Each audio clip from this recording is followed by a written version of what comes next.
RSS is one of the largest organizations in the world today. It may actually be the largest organization, and yet it remains extremely poorly understood in the West.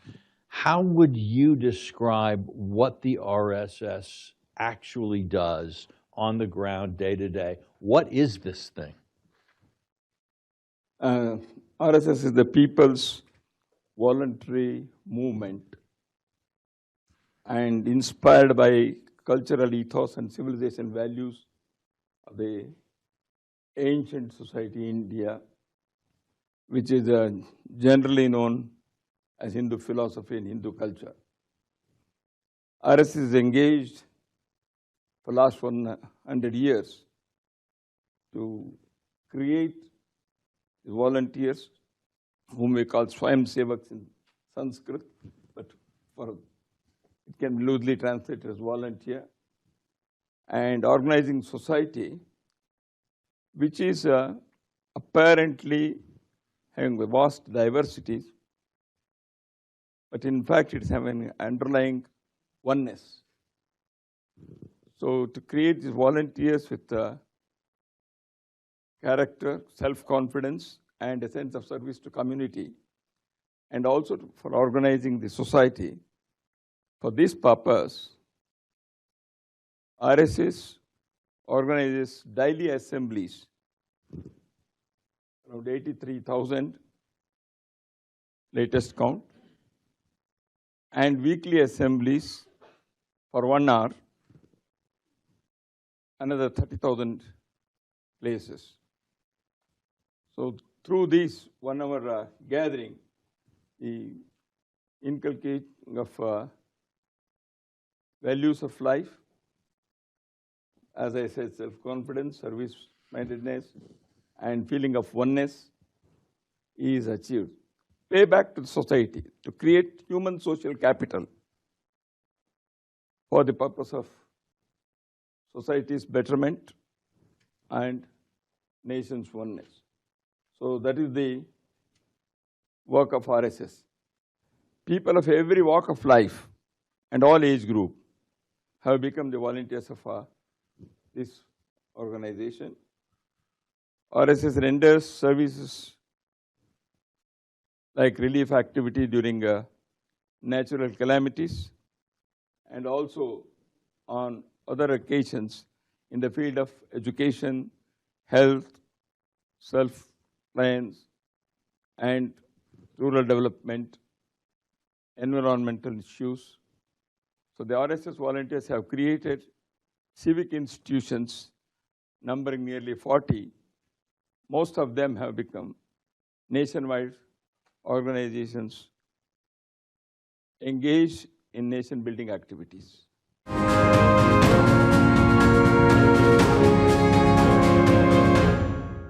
And yet somehow the RSS is very controversial. What do you think Americans most get wrong about the RSS or misunderstand?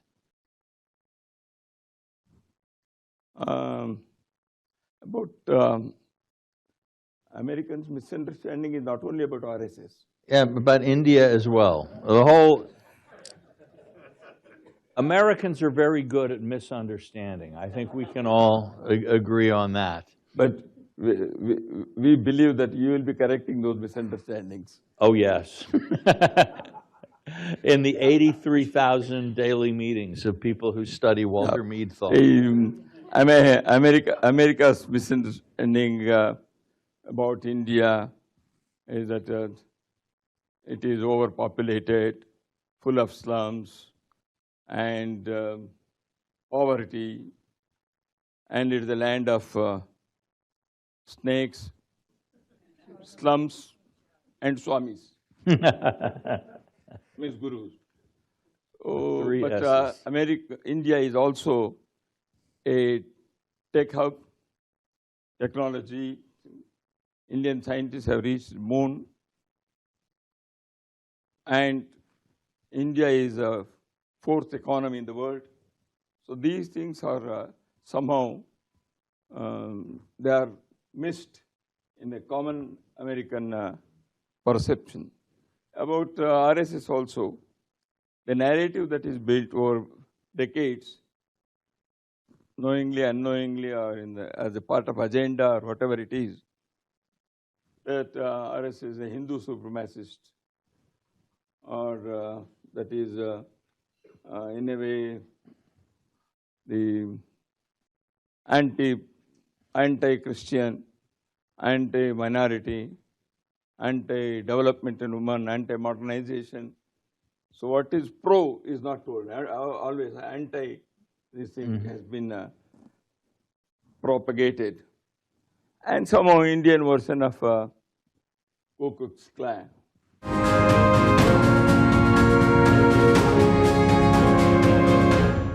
The saffron Ku Klux Klan is what people might say. Well,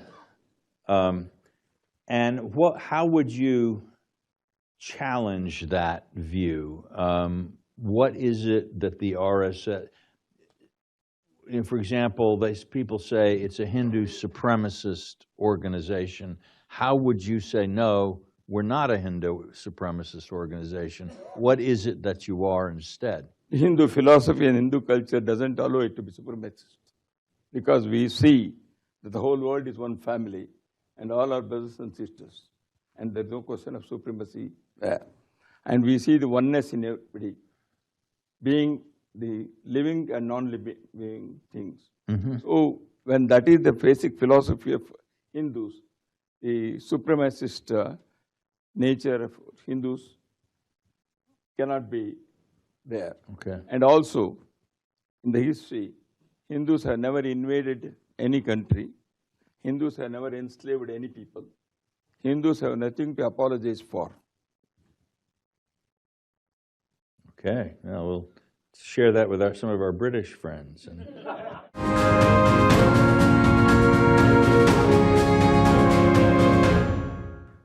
And the RSS has been, certainly in the last few years, where it's been closely associated with the BJP, the governing party, it's been very much part of India's cultural and economic modernization project. But we think about future-oriented modernization, and then we think about the celebration of ancient Hindu roots and cultural values. It seems like modernization and tradition pull in different directions. How does the RSS think about trying to balance those impulses, going back to the roots while looking to the future? See, cultural values and modernization are strictly not contradictory to each other. They can exist simultaneously. Though they may often create some tensions here and there, and they require adaptation, both modernization and cultural values, according to the times. While modernization brings industrialization, technology, and individualistic trends, it can work alongside culture and cultural values as well. See, the thing is, the simultaneous existence of culture and modernity has been experienced in recent decades in many societies, Oriental societies particularly, whether it is a Hindu society, Indian society, Japan, or China, all have modernized, but at the same time, their cultural and civilizational values, they are kept intact, and they take inspiration from that. So that's why I don't think the cultural values and modernization, they pull in opposite direction. Only thing is that some adaptation may be required time to time. That is what the Hindu philosophy says as Sanatana. The Sanatana means the eternity. That is, Sanatana is, it is ever growing, but at the same time, the ancient one. It is ancient, but ever growing. The example that is given in our philosophical tenets is like a banyan tree. A banyan tree has deep and strong roots. It is cultural and a civilizational ethos. And the banyan tree has also so many branches, and every season, new sprout and new leaves and new flowers bloom and blossom. So that is as new as it is old. So culture and modernization can live together. That is a part of nature.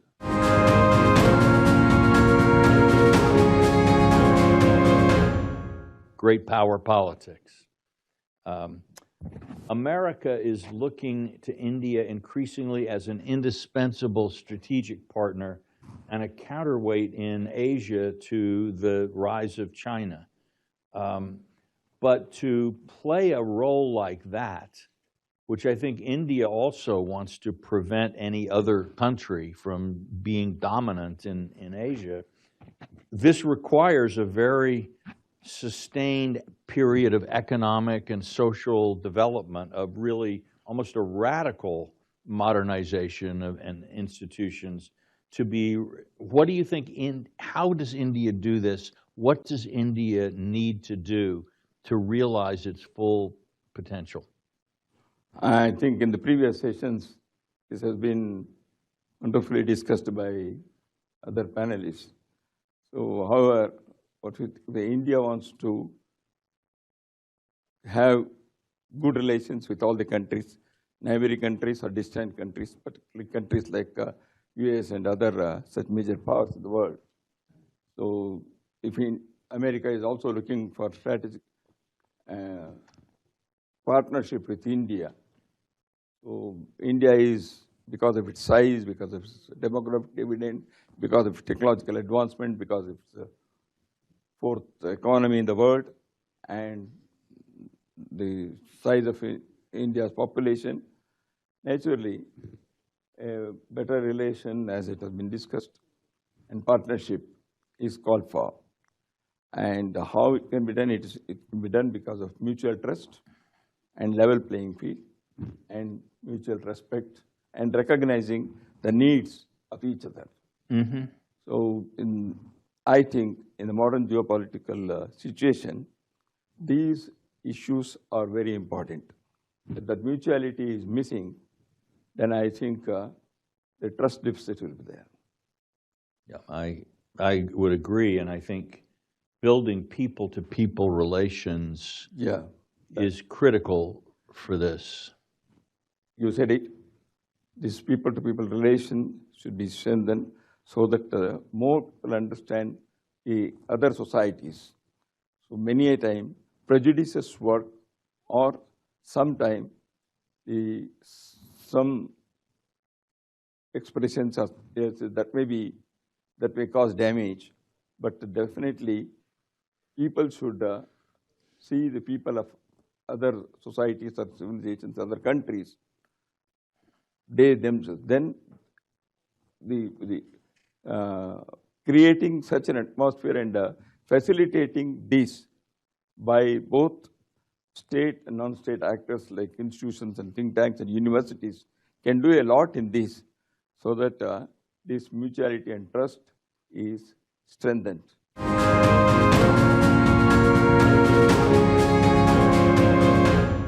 The RSS has long argued that a strong Hindu cultural identity is the foundation needed for a stronger India.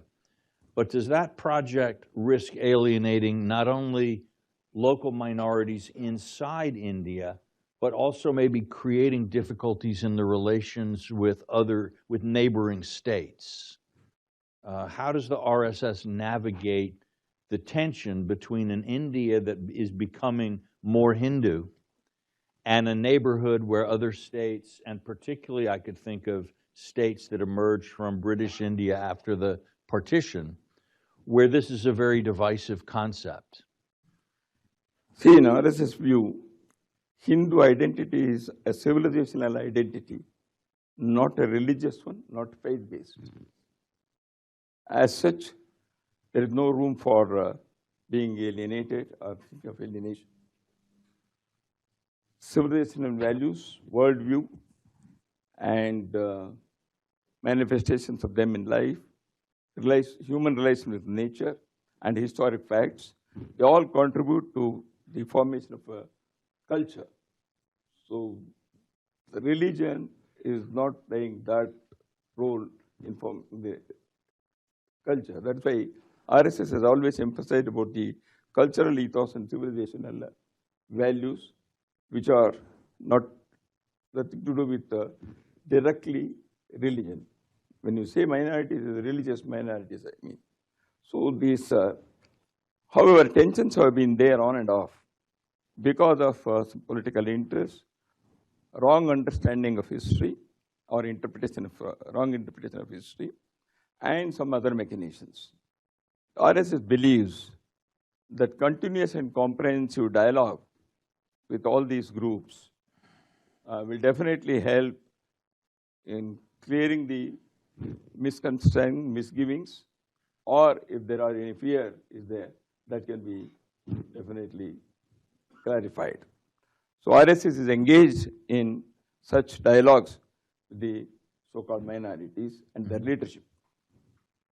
What about with neighboring countries? With Neighboring countries, tensions are there because of various factors, because